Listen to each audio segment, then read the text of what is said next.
that occurred in the Gulf of Oman today. This assessment is based on intelligence, the weapons used, the level of expertise needed to execute the operation, recent similar Iranian attacks on shipping, and the fact that no proxy group operating in the area has the resources and proficiency to act with such a high degree of sophistication.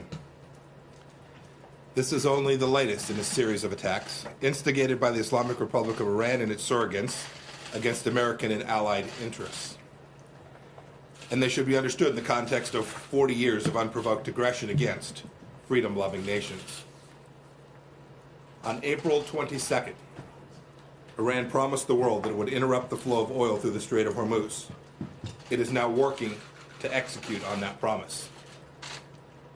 In early May, the Revolutionary Guard Corps attempted the covert deployment of modified dhows capable of launching missiles. On May 12th, Iran attacked 4 commercial ships near the Strait of Hormuz. On May 14th, Iran-backed surrogates attacked by armed drones struck 2 strategically important oil pipelines in Saudi Arabia. On May 19th, a rocket landed near the U.S. Embassy in Baghdad. On May 31st, a car bomb in Afghanistan wounded 4 U.S. service members, killed 4 Afghan civilians, and wounded bystanders. Yesterday, Iranian surrogates fired a missile into Saudi Arabia, striking the arrivals terminal of an international airport, injuring 26 people. Taken as a whole, these unprovoked attacks present a clear threat to international peace and security, a blatant assault on the freedom of navigation, and an unacceptable campaign of escalating tension by Iran.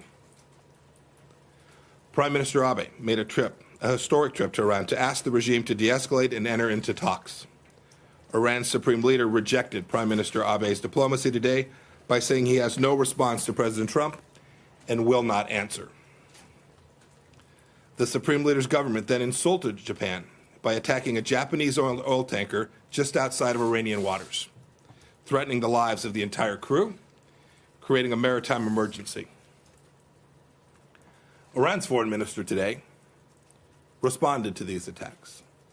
He said sardonically, quote, "Suspicious doesn't begin to describe what likely transpired this morning," end of quote. Foreign Minister Zarif may think this is funny, but no one else in the world does. Iran is lashing out because the regime wants our successful maximum pressure campaign lifted.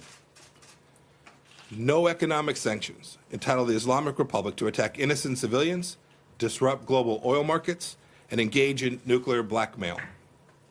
The international community condemns Iran's assault on the freedom of navigation and the targeting of innocent civilians. Today I've instructed our UN Ambassador Jonathan Cohen to raise Iran's attacks in the UN Security Council meeting later this afternoon. Our policy remains an economic and diplomatic effort to bring Iran back to the negotiating table at the right time, to encourage a comprehensive deal that addresses the broad range of threats. Threats today apparent for all the world to see, to peace and security.